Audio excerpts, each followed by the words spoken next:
c'est de la mozza qui vient d'où tout ça? Eh bien, d'Italie, tout simplement. C'est pas vrai? Oui, oui, oui. Et alors au lieu du design, ils aiment bien la mozza, j'ai l'impression, parce que c'est des sacrées assiettes. J'ai l'impression que ça fait un petit ravage, oui. Merci. Et là c'est design ça Ça c'est assez design, je trouve, une petite mozzarella tressée comme ça. Ah parce que vous faites du design d'assiette peut-être? Ça, ah voilà, mais je vois ça avec travaillé. J'étais invité par les dirigeants du lieu du design à travailler sur le thème des espaces publics et la façon dont les designers, de façon peut-être originale, intervenaient sur des sujets d'espace public qui sont aussi variés que les métiers qu'il y a dans une rue, quoi. Il y a l'espace public urbains, commerciaux, de transport, et les espaces numériques aussi.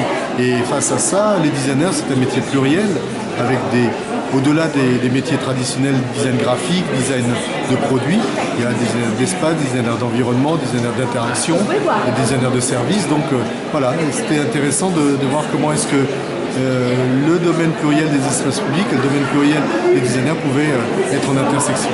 Alors le jambon? Ça va, ça va. Je vous ai vu, hein. Alors on mange du jambon, on regarde pas l'expo, on s'en fout. Si, on a fait l'expo, on a même passé 1h30. Ah bon? Ouais. Alors, ce que vous voyez ici, c'est un lieu qui était vide, qui a été rempli par une scénographie des 5 designers qui ont été choisis pour cette exposition et qui ont décidé, et on les a acceptés, de faire une exposition avec tout un tas de morceaux, puisque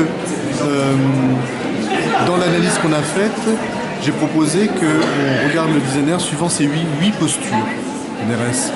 Designer inspirateur et créateur, designer innovateur, designer agent économique, enfin il y en a 8. Et pour chacune des postures, les scénographes ont créé une sorte de scénette, une table de réunion pour le designer médiateur,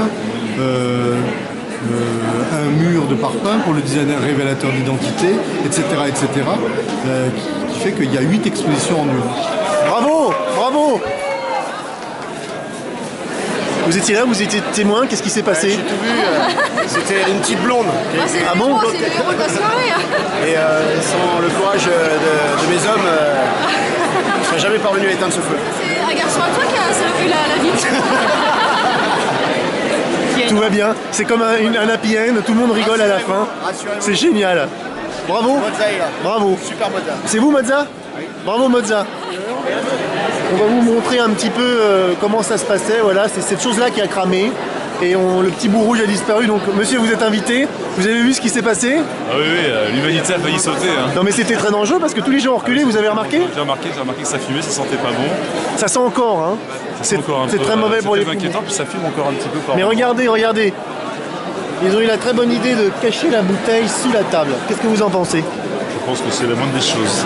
Très bien. C'est le strict minimum. Je vous souhaite une excellente soirée, monsieur. Merci. Vous êtes un très bel invité. Merci, vous êtes adorable. Donc là, on est au point F. Donc c'est une petite vidéo. Ça a l'air d'être tourné en Hollande. Oui. Et vous m'avez dit que ça vous a plu, mais pourquoi? Ça m'a plu parce qu'en fait, visiblement, c'est un designer qui, à force de voir comment réagissaient les cyclistes au feu ou à côté des poteaux à poser leurs mains, du coup, il s'est dit on va créer une poignée avec un guidon de vélo pour qu'ils puissent s'accrocher. Donc ils ont mis une petite pancarte pour expliquer le truc et chaque cycliste s'arrête pour regarder le petit message et voilà, et tout le monde s'en sert. Donc c'est drôle. Bien comme du coup, le mobilier urbain s'adapte en fonction des habitudes de la population. Je suis responsable du design de la RATP au plan stratégique. Il y a une équipe opérationnelle qui est en charge du management du design. Les designers, des architectes en font partie et pilotent les études de design pour les véhicules, pour les espaces, pour les mobiliers, pour le service, pour l'identité visuelle. Et tout ce qui est élaboré en nouveau ou en rénovation à la RATP passe aux mains de cette équipe. Et l'expo, vous en pensez quoi? Il y avait beaucoup de monde, j'ai pas vu tout ce que je voulais voir, mais j'y retournerai. Qu'est-ce que c'est que ce site, Super Marmite? Super Marmite, c'est un réseau social pour partager ses petits plats faits maison. Donc vous avez fait 3 à manger, vous avez envie de cuisiner un truc qui faut en faire au moins pour 10 parts, vous pouvez le faire et le partager avec vos voisins. Et si vous n'êtes pas trop cuisinier, en fait, vous pouvez aller sonner chez votre voisin pour aller chercher votre dîner. Très bien. Et le site est ouvert depuis combien de temps? On l'a ouvert en novembre 2010, donc ça va faire 1 an et demi maintenant. Il y a beaucoup de gens? Là, on a 11 000 membres dans toute la France. C'est caritatif, il n'y a pas d'argent à se faire? Aujourd'hui, en fait, c'est les cuisiniers qui proposent des frais à la participation. Donc chacun met le prix qu'il veut, mais en moyenne, vous allez trouver votre dîner pour 4 ou 5 euros. Seulement. Eh bien, Alors là, c'est un truc super marrant. Les gens, ils ont dans leur sac ou dans leurs pieds des graines. Quand ils marchent, tu plantes les graines. Bah, tu vois, regarde, il a, quand il marche, il a tout un petit sac de graines.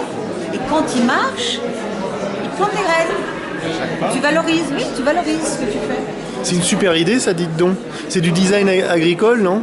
Du design écologique, voilà. On va verdir les villes. Alors là, c'est un truc original. Tu payes ton parc-mètre pour la journée, mais tu ne mets pas ta voiture, tu fais une installation. Et puis là, c'était un thème, les boîtes de paille pour planter, tout ça, aucun rapport avec la nature.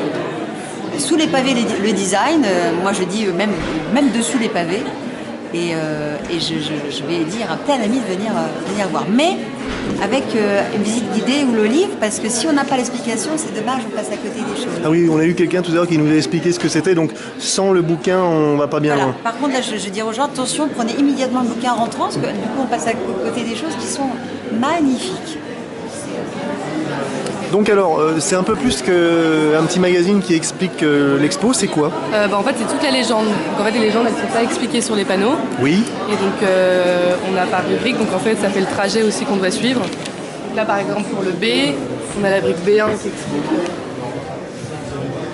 Voilà, et après, on se réfère dans le journal. Là, Ah, c'est d'accord, B1, B1. Tout est expliqué.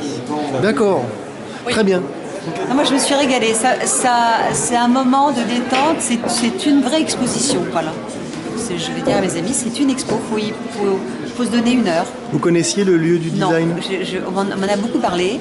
À chaque fois, je me dis, il faut que je vienne. Ce soir, il y avait mon homme m'a dit, allez, on y va ce soir. Je dis, immédiatement, on y va.